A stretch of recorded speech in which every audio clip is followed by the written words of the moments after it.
Pourquoi le navire jumeau du Titanic a coulé tragiquement?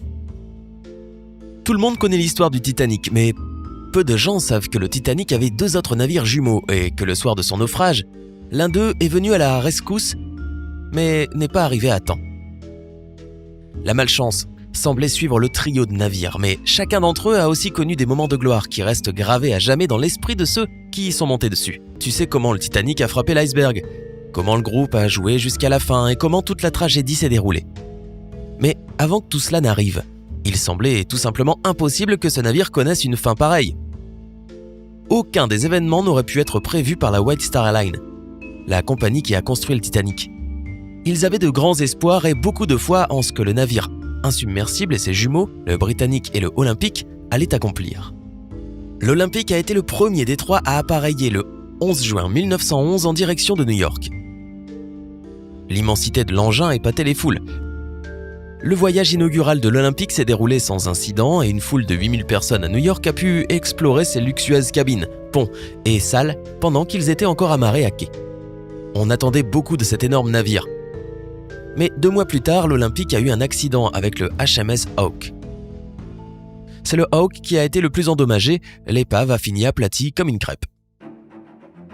Après l'accident, l'Olympic s'est lentement dirigé vers Belfast, où le Titanic était en construction.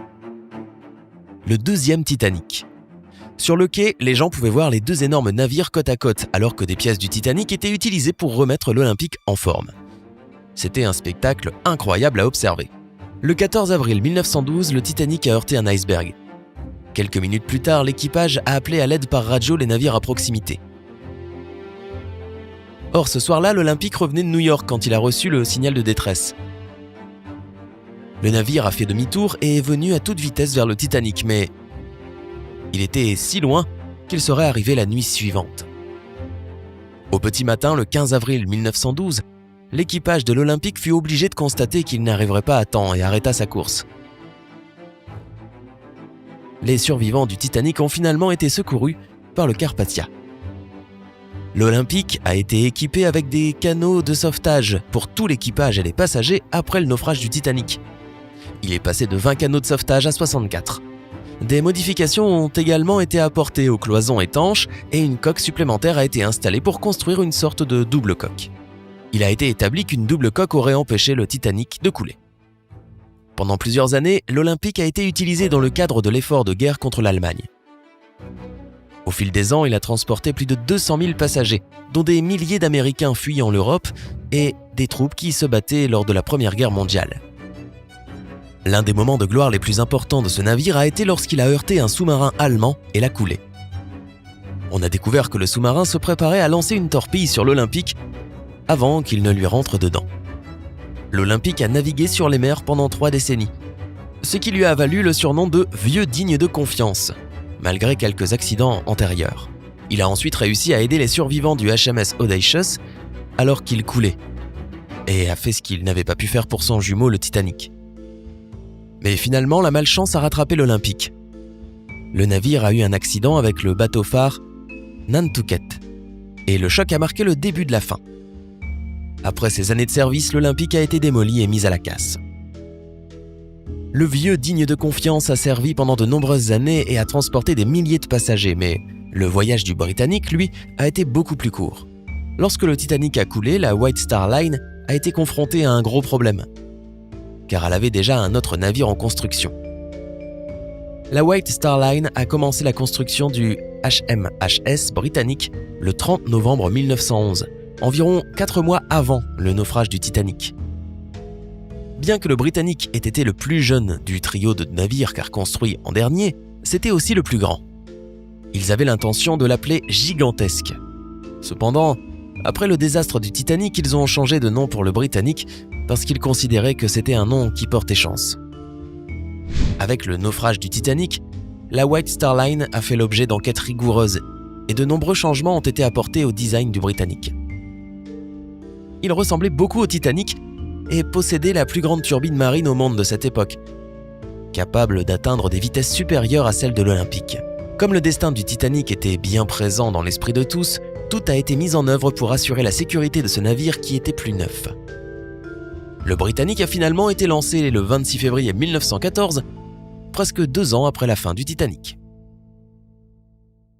Après le désastre du Titanic, la White Star Line voulait que le Britannic leur redonne une virginité en termes d'image et redorait leur blason. Il était en voie de devenir un navire très connu et a réussi à transporter des passagers pendant plus d'1 an et demi, lorsque le gouvernement britannique l'a réquisitionné et l'a transformé en navire hôpital au début de la Première Guerre mondiale. Le navire était vraiment impressionnant à regarder. On l'a peint tout en blanc avec d'énormes croix rouges sur le côté pour indiquer qu'il s'agissait d'un navire hôpital. L'un des chirurgiens du navire, le docteur J.C.H. Beaumont, le considérait comme le plus merveilleux navire hôpital qui ait jamais navigué sur les mers. Il pouvait traiter jusqu'à 3309 patients à la fois. C'est ainsi que le Britannic est devenu le navire hôpital de Sa Majesté, ou HMHS britannique. Bien que la vue de ce magnifique navire ait dû dessiner un sourire sur le visage des soldats blessés, le Britannic n'a pourtant pas fonctionné bien longtemps. 1 an à peine après sa transformation en navire hôpital, le Britannic se frayait un chemin à travers la mer Égée pour aller chercher des soldats blessés lorsqu'il a été frappé par une forte explosion. Les passagers n'ont pas su ce qui s'était passé, mais ils se sont dirigés vers le pont pour débarquer. On ne sait pas ce qui a frappé le Britannic, mais la théorie généralement acceptée, c'est qu'il a été frappé par une mine laissée par un sous-marin allemand, bien que certains croient encore que c'est une torpille qui l'a touché. Le capitaine a essayé de déplacer le navire vers une plage voisine, mais il coulait trop rapidement. En désespoir de cause et contre l'ordre du commandant de bord, plusieurs membres de l'équipage ont mis à l'eau des embarcations de sauvetage pour débarquer. Malheureusement, comme le navire se déplaçait et que les hélices fonctionnaient, les embarcations de sauvetage ont été aspirées et détruites par les hélices. Alors même que tellement d'efforts avaient été déployés pour s'assurer que le Britannic était plus sûr que le Titanic, l'explosion qui s'est produite a laissé le Britannic dans le même état désastreux que le Titanic en seulement 10 minutes.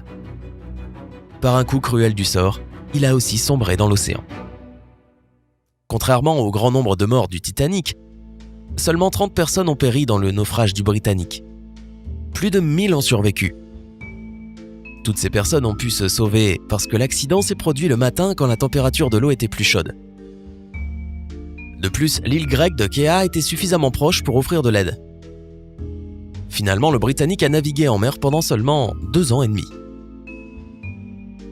La malchance qui a poursuivi le Titanic et le Britannic ainsi que les accidents et la disparition de l'Olympique ont été remarquables. Mais le plus impressionnant, c'est qu'il y avait une femme présente à chaque fois sur les 3 navires et qui a survécu. Violette Jessop était membre d'équipage et infirmière à bord des navires.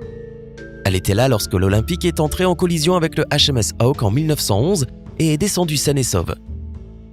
2 ans plus tard, elle a échappé au naufrage du Titanic dans l'embarcation de sauvetage numéro 16. Et elle a convaincu certaines femmes que c'était sûr de monter à bord des embarcations de sauvetage. On pourrait imaginer que cela avait été suffisant pour l'empêcher de remonter sur un bateau, mais non.